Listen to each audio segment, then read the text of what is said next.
سڵاو کاتتان باش بینەرانی خۆشەویستی تەلەڤیزیۆنی کۆمەڵە باگەشتیاوڵەکانی سەر لە بەیانی ڕۆژی پێنجشەممە لە خزمەتانداین سەرەتا سەردێڕی گرنگترین هەواڵەکان. ناڕەزایەتی خەڵکی سنان لە ئاست سەفەری ئیبراهیم ڕەیسی، کۆبوونەوەی بنەماڵەی زانیار ئەبوبەکری لەسەر مەزاری لە مەهاباد، برینداربوونی کۆڵبەرێک بە تەقەی هێزەکانی ڕەژیم لە سنووری بانە، بەردەوامی ناڕەزایەتی کرێکارانی ڕەسمی نەوت لە ئاغاجەری، کوژران و برینداربوونی 20 کرێکار لە ڕووداوێکی هاتوچۆ لە ئیسفەهان، سەپاندنی تۆمەتی ئیجماع و تەبانی بەسەر 14 دەست بەسەرکراوی مەراسمی ئارمیتا، قەیرانی مەسکەن لە نێوچینی کرێکاری ئێران و مانگرتنی گشتی دانیشتوانی کەرانەی باختەری دژ بە هێرشەکانی ئیسرائیل.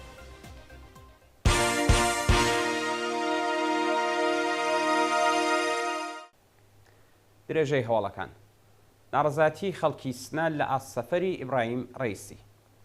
بەپێی هەواڵی گەشتوو دانیشتوانی پارێزگای کوردستان لە ئاست سەفەری ئیبراهیم ڕەیسی بۆ ئەو ئستانە ناڕازین و دەڵێن لە کاتێکدا ئەو جەنایەتکارە بە تازەی ئارمیتا گەراوەندی کوشتووە، دەیەوێت بە بێشەرمیەکی تەواو لەگەڵ خەڵک چاوپێکەوتنی هەبێت. بڕیارە ڕۆژانی پێنجشەممە و هەینی ئیبراهیم ڕەیسی سەردانی پارێزگای کوردستان و بەتایبەت شارەکانی سنە و سەخس بکات. لە ڕۆژانی ڕابردووە و ناوەندە ئەمنی و دەوڵەتیەکان ئامادەکاری بۆ دەکەن.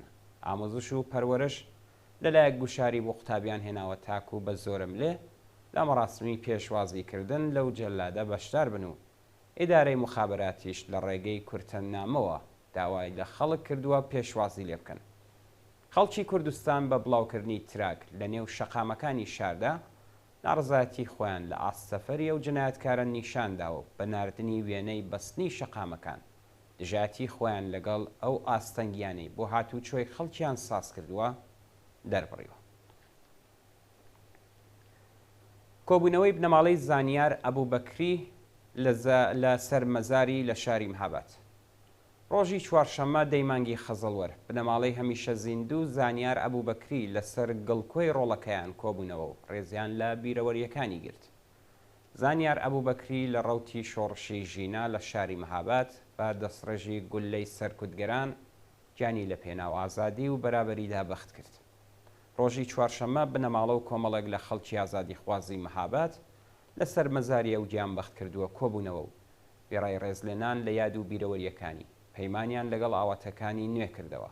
دایکی زانیار خاتوون نیشتمان قادرپور لە ساڵیادی گیانبەختکردنی کوڕەکەی داوتی داوا لە خەڵک دەکەم واز لە ڕێگای ئازیزانمان نەهێنن، ئەوان لە پێناو ئازادی خەڵکی چەوساوە گیانی خۆیان بەخشی. بەڕێوەچوونی مەراسمی ڕۆژی لەدایکبوونی محەممەد مێهدی کەرەمی لە کەرەچ. ڕۆژی چوارشەممە دەیمانگی خەزەڵوەر ڕۆژی لەدایکبوونی محەممەد مێهدی کەرەمی وەرزشوانی خەڵکی بیجار و دانیشتووی کەرەج بوو کە لە ڕەوتی شۆڕشی ژینا دەست بەسەر و بێتاوان لە سێدارە درا هەر بەو بۆنەوە بنەماڵەی محەممەد مێهدی لەسەر مەزارەکەی مەراسمێکیان بەڕێوەبرد. محەممەد مێهدی کەرەمی ناسرااو بە کۆمار لە مەراسمی چلەی ماتەمینی هەمیشە زیندوو حەدیث نەجەفی لە شاری کەرەج لەلایەن هێزانیەکانەوە دەست بەسەر و هاوڕێ لەگەڵ محەممەد حسەینی ئەعدام کران.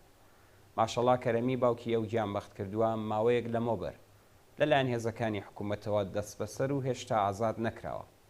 ڕۆژی چوارشەممە بنەماڵەی کەرەمی مەراسمی ڕۆژی لەدایکبوونی کۆماریان بەبێ بەشداری باوکی لەسەر مەزارەکەی ناوبراودا بەڕێوە برد و خوازیاری ئازادی ماشەڵڵا کەرەمی. برینداربوونی کۆڵبەرێک بە تەقەی هێزەکانی ڕەژیم لە سنووری بانە.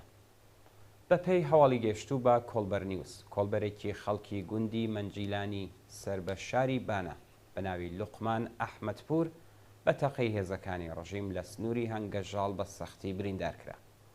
بەپێی ئەو راپۆرتە ڕۆژی دووشەممە هەشتی خەزەڵوەری 1402 کۆمەڵێک کۆڵبەر لە سنووری هەنگەژاڵی بانە کەوتنە بۆ سێ هێزەکانی حکوومەت و ڕاستەوخۆ تەقەیان لەکرا.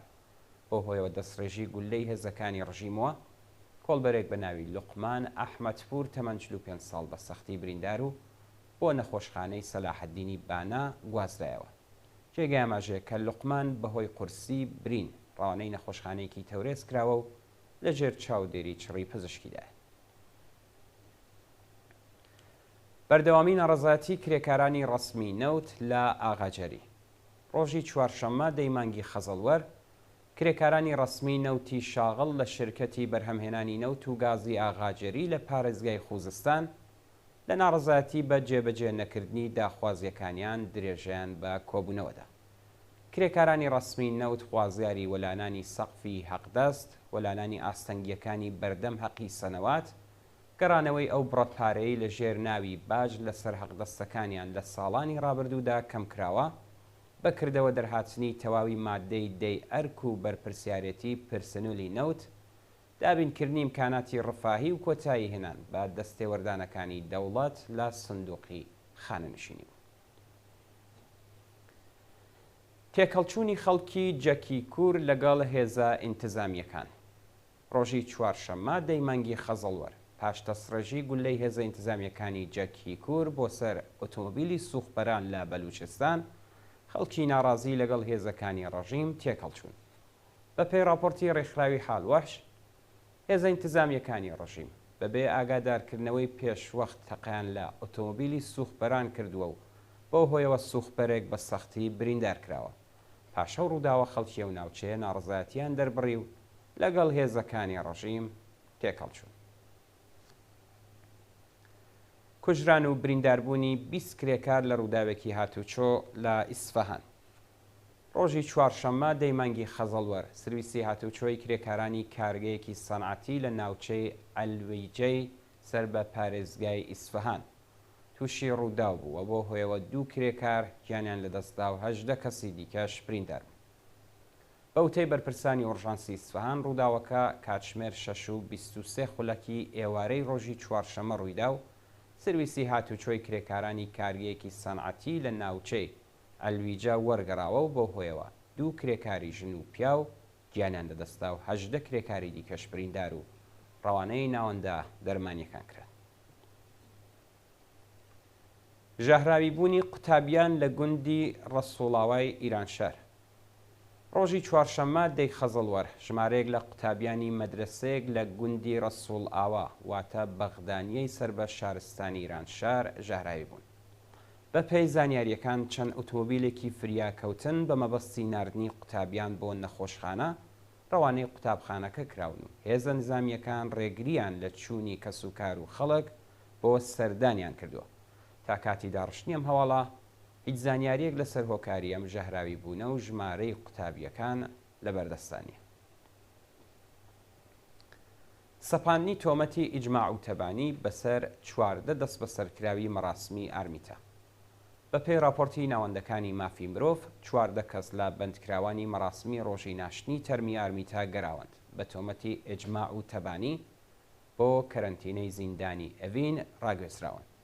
بە پێی ئەو راپۆرتە حەمید عەباسپور، هاشم مهرابیان، مەجید هوشەنگ کیانپور، محەممەد ڕەزا فەهیم، مهران حاجی هاشمی، ئەسخەر سەید فەرەجی، ڕامتین بەندە، مەسعود زەینالزادە، ئیمان میری، سیامەگ مەسیحیپور، محەممەد مهدی محەممەدی ڕاهبەری، یوسف هوشیار و محەممەد فەرزوڵڵاهی لەلایەن لە قیحەوتی لێپێچینەوەی دادسەرای ئێڤین بە ئیجماع و تەبانی تۆمەتبار کراون. شانی باسە کە 3 دەست بە سەرکراوی دیکە بەناوەکانی نەسرین ستوودا، مەنزەر زەڕابی و محەممەد گەراوند بۆ زیندانی قەرچەکی وەرامین گوازراونەتەوە و چارە نووسیان نادیارە. بانکێشتی باوکی ئەبولفەزل ئادینەزادە بۆ دادسەرای ئینقلابی مەشهەد. خسرە و عەلی کوردی پارێزەری بنەماڵەی ئادینەزادە ڕۆژی چوارشەممە دەی خەزەڵوەر ڕایگەیاند عەلی ئادینەزادە باوکی هەمیشە زیندوو ئەبولفەزل ئادینەزادە بۆ دادسەرای ئینقلابی مەشهەد بانکێشت کراوە. بەوتەی پارێزەری بنەماڵەی ئادینەزادە عەلی ئادینەزادە ڕۆژی نۆی خەزەڵوەر سەبارەت بە تۆمەتەکانی تەبلیغ دژی نظام و بڵاوکردنی پڕۆپاگەندە دژی ڕەژیم بانکێشت و لێپرسینەوەی لێکراوە. ئەبولفەزل ئادینەزادەی تەمەن 17 ساڵ لە ڕەوتی شۆڕشی ژینا بە تەقەی هێزەکانی ڕەژیم گیانی بەخت کرد. عەلی ئادینەزادە لە ڕۆژانی ڕابردوودا سەبارەت بە قەتڵی حکوومەتی ئارمیتا گەراوەند وتبووی خەونەکانتان ئیتر ڕەنگی نییە، دوربین خراپ بوو، فشاری دابەزی بوو، لە بەرزاییەوە کەوتە خوارەوە، بەڵام ئەبولفەزلی من گولەی ساچمەی هێزەکانتان کوشتی. ئەگەر کاری ئێوە نەبووە دووربینەکانمان نیشان بدەن، پێچەوانەکەیمان بۆ بسەلمێنن. لە شوێنی تەقەی ئەبولفەزل 25 دووربین هەبوون، هەمویان خراپ بوون، کەواتە چۆن ئەو کەسە دۆزیەوە کە ئەبولفەزلی برد بۆ نەخۆشخانە و پرسیار و وەڵامت لێوەرگرت. قەیرانی مەسکەن لە نێوچینی کرێکاری ئێران. بەپێی ئامارە دەوڵەتیەکان لە سەدا 60 کرێکارانی ئێران خانوویان نییە و کرێچین و ئەو حەقدەستەی وەری دەگرن، وەڵام دەرەوەی پێداویستیەکانیان نییە. بەپێی مادەی 41 یاسای کار ئەبێ لانی کەمی حەقدەستی کرێکاران بەپێی نرخی هەڵاوسان و تێچووی سەبەدی مەعیشەت دیاری بکرێت، بەڵام لە کاتی دیاریکردنی لانی کەمی حەقدەستی ساڵانە ئەو بابەتە لە بەرچاو ناگیرێت و حەقدەستی مانگانەی هەر کرێکار تەنیا بەشی دەڕۆژی دەکات. لە بارودۆخینا لەبار یابووری ئێستای ئێران نرخی هەڵاوسان مانگانە دەڕواتە سەرەوە، بەڵام ڕێژەی حەقدەستی کرێکاران ساڵانە بە ڕێژەیەکی کەم زیاد دەکرێت کە لەگەڵ نرخی تەوەڕوومدا نایەتەوە. دابینکردنی ئەمنیەتی پیشەیی و مەعیشەتی، بیمە و بردنەسەرەوەی حەقدەست سەرەکیترین داخوازیەکانی چینی کرێکارە، بەڵام ڕژیمی سەرکوتگەر لە جیاتی بایەخدان بە کێشە و گرفتەکانیان زیندانی و محاکەمەیان دەکات. دوا هەواڵ مانگرتنی گشتی دانیشتوانی کەرانەی باختەری دژ بە هێرشەکانی ئیسرائیل. ڕۆژی چوارشەممە دەیمانگی خەزەڵوەر دانیشتوانی کەرانەی باختەری چۆمی ئۆردۆن دژ بە هێرشەکانی ئیسرائیل بۆ سەر غەزا مانیان کرد.